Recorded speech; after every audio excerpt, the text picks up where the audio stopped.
Hello, welcome to Drive Seat and to the Tesla Model X. Now it's an SUV, it's all electric and it can have up to 7 seats. It's available in 3 specifications, the 75D, 100D and P100D.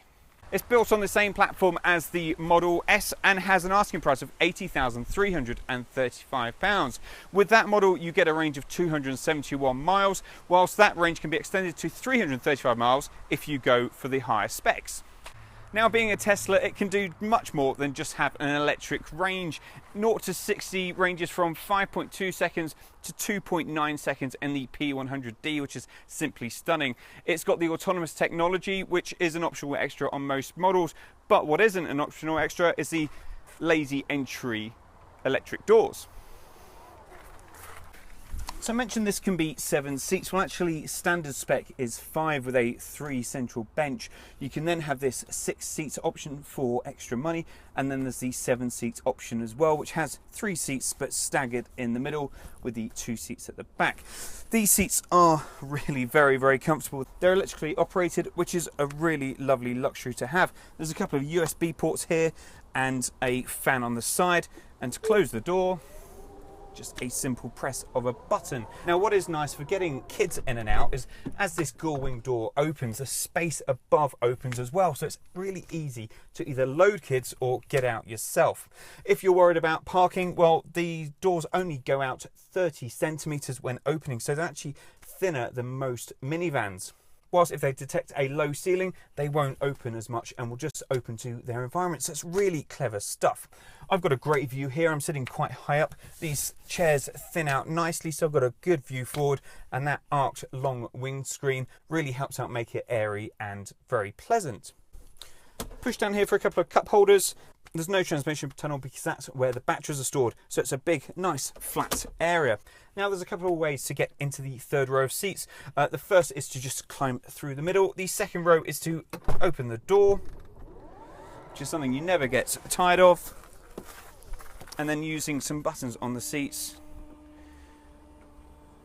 that seat slides and then tilts forward. It's very clever. There's also a function that will have the whole system move forward with the front seat as well to make even more space. Now, thanks to this extra headroom, it's extremely easy to get in, and the flat floor and all that space. So I'm going to bring that seat back. Now, that's probably a little bit tight for me, but these seats can be slid forward, so that makes even more space for the third row. Headroom's okay for an adult. I'm 5'9", so that's pretty impressive.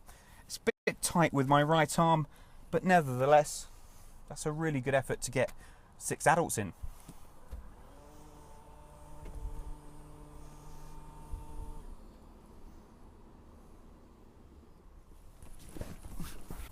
Now, with the third row of seats in place, the boot's actually not that large. It's got quite a high lip. The space isn't huge, so you'd probably get 4 overnight or weekend bags in there. Now, what does help, you can lower these seats. There's a button on the side of the third row, and that flattens out, and you've got a very good, well-sized boot. There's a couple of sockets in here. There's no bag hooks or anything. Why would you need them? Using a button on the dash, you click for front trunk.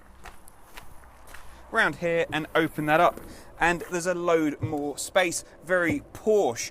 This is a really good usable space, thanks for the lack of engines and the motors being stored under the floor. Now, other than the remote control, the doors are electric, so you just press the button and hey presto. And once in, after all that luxury, the last thing you want to do is close the doors yourself. So if you close all on the dash, boot, rear and front door all closed for you. A nice little party trick. Now, it's cracking in here. You've got the huge big display which controls everything that you need. So your ventilation, your navigation, range, all sorts. There's also apps and directions to your nearest charging stations, whether that's a fast charger or a destination charger. It'll also remember places that you've charged before, so that you don't have to remember yourself. You can split the screen as well and have different things on the top or bottom, or just have it as a huge nav. This particular model has got the optional Alcantara finish and roof and the carbon fibre trim inserts. It's a beautiful interior, and with these optional polyurethane seats as well, it just feels ultra luxurious and very, very modern, which of course it is. Here there's a sliding cover which unveils a big storage compartment that folds over to unveil an iPod connector and some USB ports, while these two armrests slide back and forward to either hide or show the cup holders. In the door is a decent sized storage bin, and there's a glove box which is operated by another button, obviously, but you have to close it yourself. Poor show.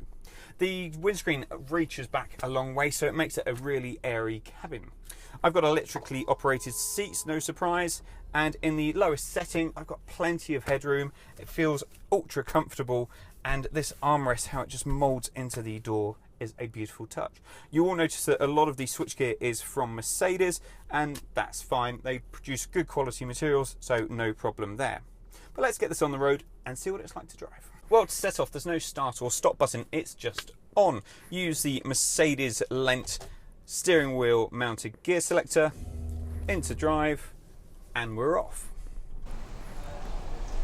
Now all I can hear is the gravel beneath the wheels here. It's super silent. And what strikes you very early on is just how easy the Model X is to drive. Think of all the technology in here, how crazy it looks. These big screens, well, it's just so simple. It's one gear and you're off. You don't have to do anything else. Press the accelerator, you go forward. Press the brake, you stop. But when you do come off the accelerator, there's regenerative braking, so the car slows down on its own, actually quite sharply. You can change that to a lesser setting, but it's quite good. It also means you very rarely have to use the brake. You can quite happily go along and just use the accelerator or lack of accelerator. This is the P100D model, which costs £90,800. It's got enough kit on it to push that price up to a whopping £114,000. Now that £90,800 also includes the £4,500 government grant for electric vehicles. The twin electric motors generate enough charge to give this 417 brake horsepower and 487 pound-feet of torque. That's a lot of power in anyone's book, and it will get this Leviathan from 0 to 60 miles an hour in just 4.7 seconds. This model gives you a range of 351 miles according to the NEDC standards. The digital screen for the instrument cowl is really impressive. It's showing me what my usage is. It's got stereo on there. I've got a range. It's also showing me where I'm sat in the road. It's got some road lines, and it starts to tell me what's around me, and you can see the cars on the digital display that's in front of me. Although it's not telling me that's a 5 Series, well, it really should be telling me that. Now, you're not going to be surprised, considering the 0 to 60 time, that when you sink the accelerator on this, it goes. Your head flies back into the head restraint and you're pinned into the seat as this thing just charges forward. But it's a really smooth delivery. There's no peaks or troughs in it. It just keeps going. So we're doing 40 miles an hour here, foot down, head into head restraint, and we're off.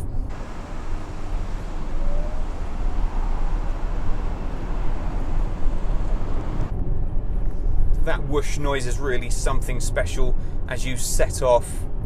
It's really unique to the electric vehicles, but because this has got so much power, it's even more unique to the Model X.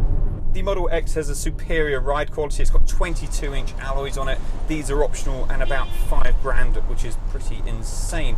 But it's dealing with most of the things that our bumpy, horrible roads in the UK can throw at it, so I've got a lovely, comfortable ride.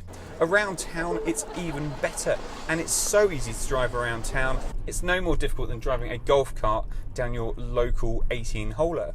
Now, all Model X's come with air suspension, and it does a really good job at keeping this pretty tidy. It's not exactly a sports car, but it does corner impressively for the size of vehicle it is. That's really helped out with all the batteries being stored in the floor, which lowers the centre of gravity significantly for an SUV. Now, you can change the drive settings in here using the monstrous screen from comfort, standard to sport. What it does is change the weighting on the steering. Overall though, at low speed it's really light and perfect to use around town. As you speed up, it weightens up, and it's just about right. You don't really need to fiddle around too much at all. There is no engine noise and there's very little road noise. The only thing you do notice is a little bit of a whir and a little bit of wind noise. Other than that, it's a really lovely refined motor. Now, visibility is really good. Even though these pillars are so thick, there's so much of a glass house that you don't really notice them. Over the shoulder, the central pillar is a bit thicker, but again, there's loads of glass you can see around. If I'm changing lanes on the motorway, it does get a little bit more problematic towards the back. However, you can put on the rear view camera all the time if you want and just see what's behind you. Well, why not? Now, the ventilation system has something quite snazzy with it. There's 3 settings. One is to let the horrible diesel-filled air from outside come in, one is to recirculate your own breath, and the other is to go for a weapons-grade setting. So it filters the air and would keep out any nasties that are outside. So if there's a chemical attack, you'll find people flocking to Teslas. In fact, Tesla claim that it's cleaner than most operating theatres, which might explain the queue of doctors at the door when you come back from your weekly shop. Also worried about those expensive front and rear bumpers when you get home onto your rocky path? Well, you can raise the suspension height and just glide over them with a little bit of smugness on your face.